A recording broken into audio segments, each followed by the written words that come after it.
Yeah, sure. Well, I'll start about today. Today was all about competition. So we were on the field less today, but we had multiple competition drills, third down competition, a drill we call Mamba drill, where we were just going one-on-ones, rapid fire down the line. Everybody in the whole building's watching, which was good to see. Finished with a red zone drill with a winner-loser, and gassers were on the line. Defense won today, so a lot of great competition out there today from the guys. Proud of the work for this week, and looking forward to next week. So you did not do a traditional scrimmage today? Not a traditional scrimmage, no. We'll do a traditional scrimmage next week. Just trying to plan out in my mind what that's going to look like. But I'll have more of an idea next Thursday, after that Thursday practice, how long I'm going to go on the field. Well, as a new head coach, how do you kind of balance between making sure your imprint is on everything, not just the actual football and X's and O's, but even in other kind of messaging and marketing going on with the team, and also, I guess, just kind of letting people who are designated for those kind of things do those kind of things? I mean, I like to think that I'm involved in about every aspect that I can be. I'm constantly communicating with our staff, our football staff, our SID staffs, just our multimedia staffs about what we're putting out, because I think it's important that it's through my lens.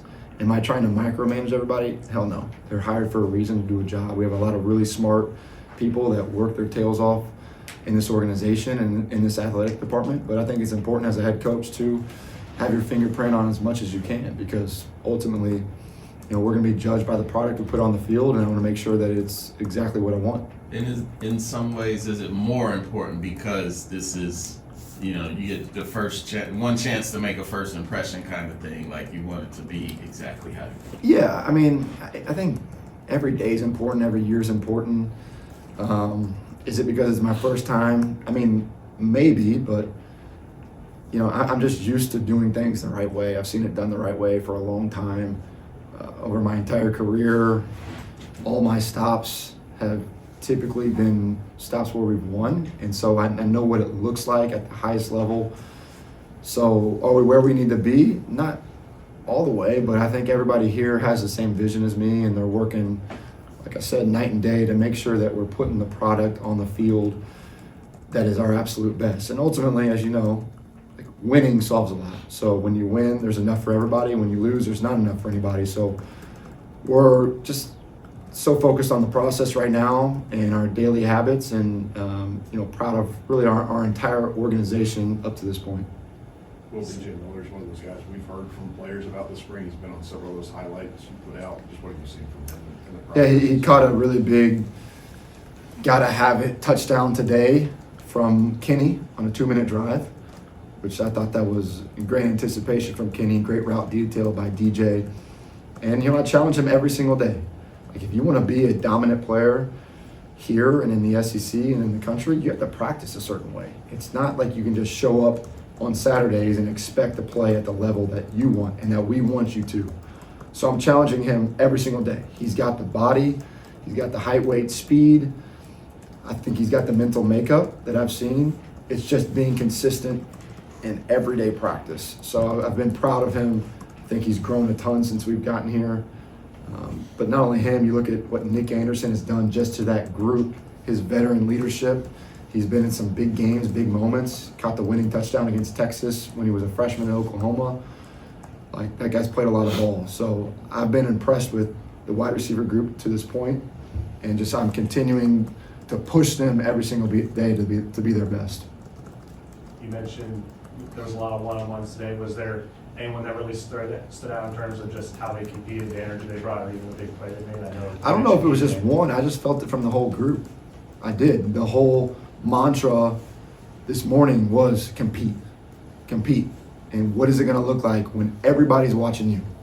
Because it's easy to hide in football sometimes. It's 11 on 11. It's really fast moving, not just from fans or the naked eye or media, but coaches. Like, you can get lost until you really turn on the tape and watch it. Today was about exposure, putting people in uncomfortable situations and seeing them either rise to the occasion or not. So I wouldn't say it was one particular person. I'd hate to just single one person out, but I did feel like everybody today truly competed their butts off. You mentioned the wide receiver room. Based on your offensive philosophy, how important or maybe not important at all is it to have like a true number one?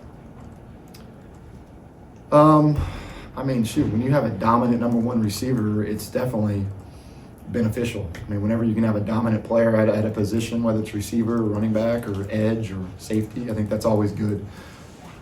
You know, our offense has been built on obviously getting our best players the ball as many times as possible, but also, I mean, we can distribute the wealth, you know, across the field. So you obviously tougher to defend when you have more, but I think when you're playing 6, 7, 8 guys at a time, sometimes you can lose rhythm too. So it's a fine line between how many guys are we actually going to play on Saturdays and not. But, you know, I've been around some dominant players. You know, I played with Devontae Parker at Louisville, who was a dominant one.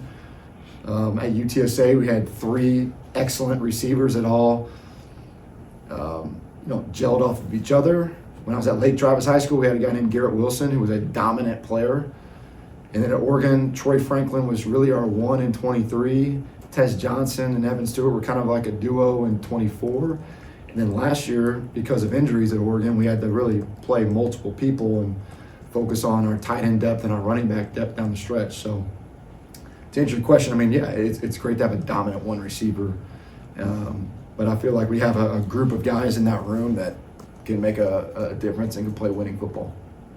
Is that compete mantra in practice, is that something that will carry over to fall and you know, when you're in game week preparation? Like, will you always have guys kind of competing just to keep that edge? For sure. I mean, we have an emphasis to really every practice. So on our off days, we'll talk really situational football, and then when we do our walkthroughs, we're emphasizing certain things that show up in a game, whether that's stacks and bunches, whether that's third and medium. It could be 12 personnel runs versus nickel on defense, but there's something that's talked about and focused on every time we go out to the practice field. Yesterday was really 2 minute, and on Thursday practice yesterday we talked 2 minute drill and third and extra long. So today in practice was our first time doing a 2 minute competitive period, good on good versus each other.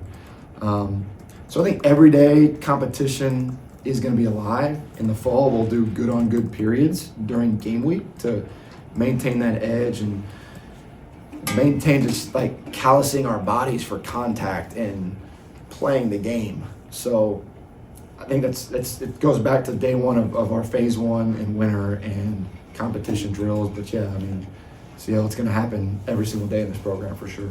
Have you seen anybody really make the most of this splitting up the teams and creating maybe non-traditional groupings out there than if you had a real depth chart? Again, it goes back to who showed up today when we competed. I've seen everybody grow, coaches included, strength staff, our training staff. So it's not been one particular person. I've seen this entire group accept coaching, be willing to grow every single day, get better. The way we practice is different than normal people. It just is. And I credit where I came from to give me the blueprint on what it looks like and how to practice and sustain success. And it's not easy. Football's not an easy game. So you have to practice uneasy situations and put people in a blue and white group and change it every week and not worry about the depth. That's the last thing I'm worried about. I'm worried about growth and seeing guys get better and seeing guys take advantage of opportunities.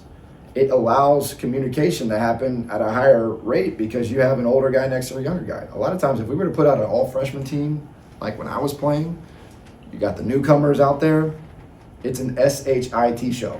It is. And it takes time to get those guys ready. So why would I do that now? No, put them all out there together. Let them play ball and let the cream rise to the top. And I've seen a lot of growth and improvement. Again, we're not where we need to be, but I have seen a difference from day one on the job to now, and it's exciting to see these guys progress and see their growth. The returning guys we talked to said there are way fewer breaks in practice than what they were used to last year. Is that part of this, putting them in uncomfortable situations kind of thing? What's the philosophy? Well, I mean, to that, I have never experienced breaks in spring practice, even when I was a player. For Steve Crackthorpe, Charlie Strong, I mean, Hank Carter at Lake Travis during our spring ball and high school football in Texas. I've never experienced like taking a break. Now, the thought behind it, I'm sure for some guys, is to simulate halftime. Like, we'll do that in fall camp, where it's a lot hotter, you're on the field, you got the tents out, you have the oranges or the watermelon, the fruit, the hydration stations. That's more of a fall camp deal. In spring ball here, I mean, the weather is not terrible to go out. Now, we went inside today. We had some recruits here. I want to make sure their moms were warm, so we went inside. I was planning on going outside. But no, I've never experienced breaks. How do we get a break? Like, we do an 8-minute OD walk in the middle of practice. So that's where we can slow it down, but we're still in teach mode. We can hit different situations, whether that's cover zero checks on offense or different blitz patterns on defense that's going to show up later in practice, or just stuff that we feel like we need to walk for the fall and get ready for some opponents, come fall. So that's where I guess you would say our breaks are, but no, we're always working. There's always work to be done. I'm not going to sit back and take a seat. Like, we're here to work. Like, we're here to play. Like, I'm trying to put a product on the field that the Kentucky faithful is proud in, not a country club environment. This is tough. Football's hard. So, like, learn what that means and go attack it. You mentioned that you guys don't practice like normal people. What's the most non-traditional part of what you implement in the spring? I would say there's like traditional practice. You got your pre-practice walk, you stretch, you have your individual periods, and you blend it into some special teams and then team, and then you're kind of done. Like, we'll put special teams in random spots of practice. We have really 3 walks before practice. We have a special teams, we got an OD separate, and then we have a blitz walk. Before we even flex, before we even stretch, we've gotten, 30 minutes of prep before practice. Our periods, like I mentioned, the CL have true like emphasis, where we don't just go out and run plays. Every period is specific. Our transitions should look a certain way on and off the field. That's where you create conditioning.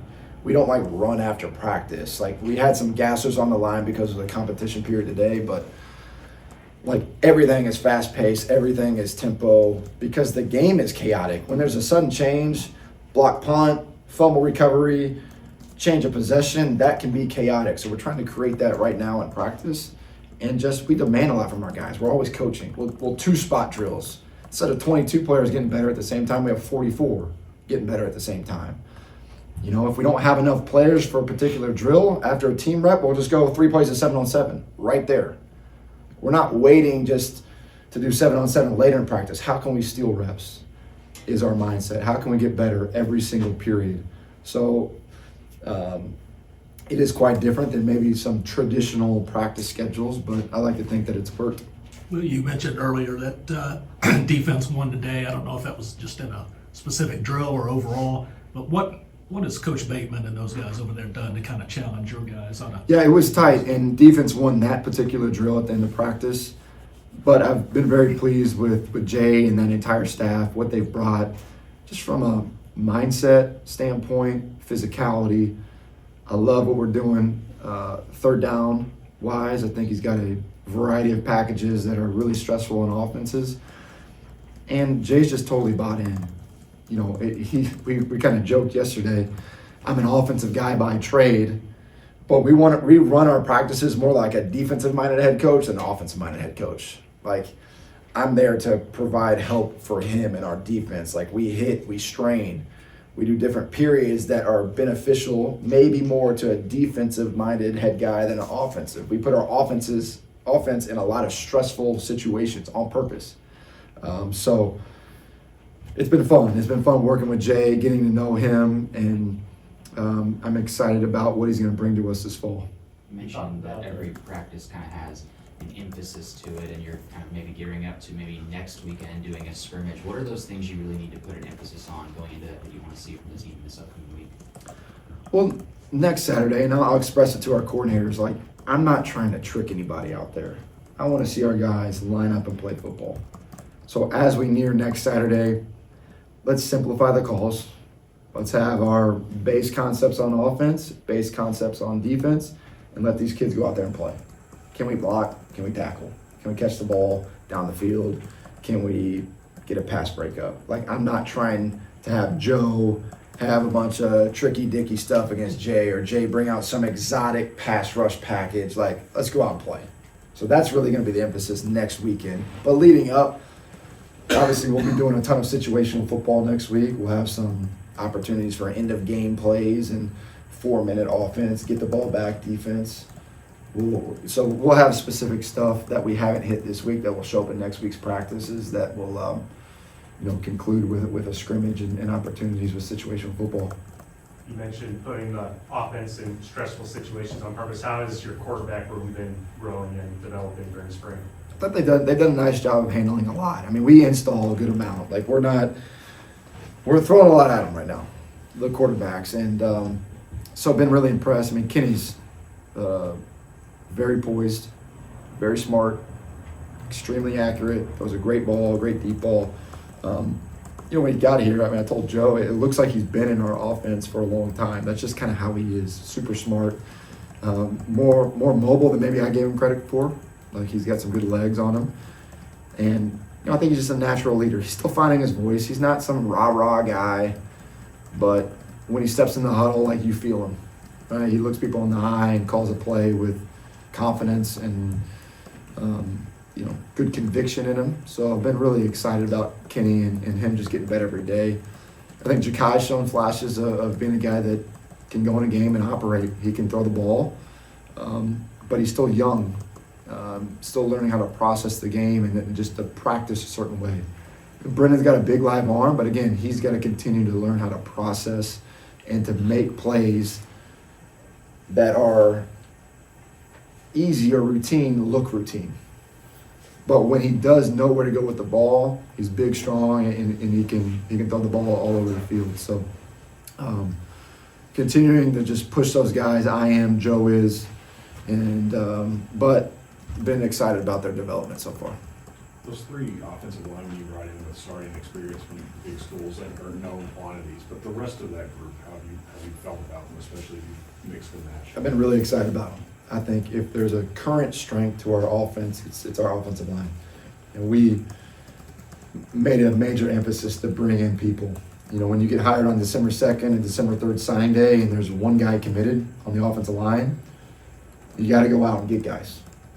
I didn't feel like we had enough in that high school class to even think about building it from there. You got to build it with grown men. So, Lance has done a phenomenal job. Been excited about him.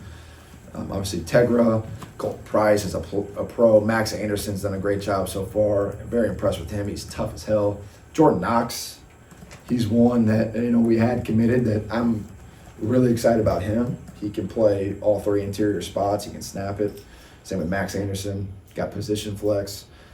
Jaden Clark's done a hell of a job.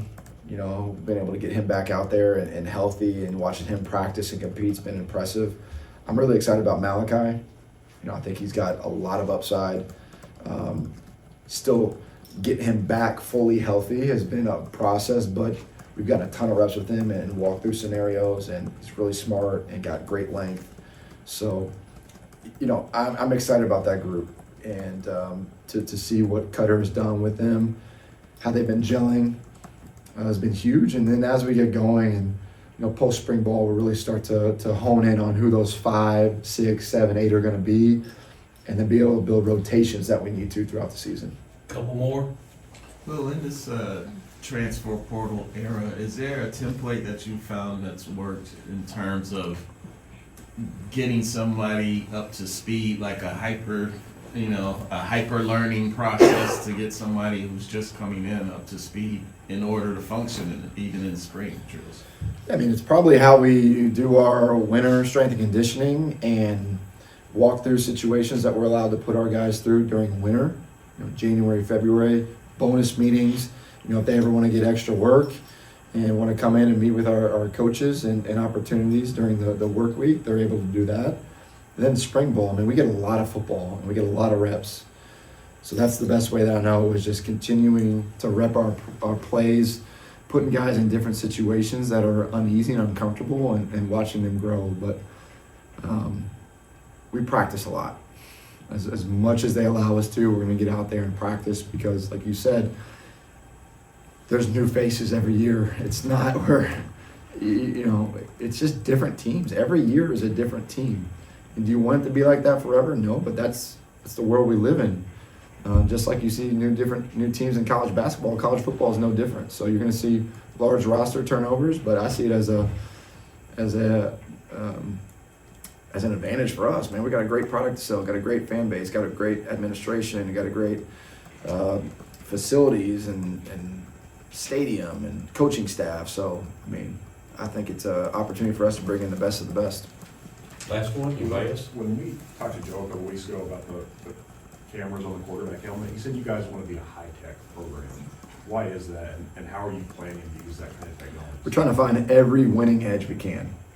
And so the DJI cameras are great, because not only you get a visual from the lens of the quarterback, you can hear them. There's audio. So it's almost like I'm mic'd up every single day, that when we watch the tape, you can hear their voice inflection in a huddle. You can hear them talking at the line of scrimmage.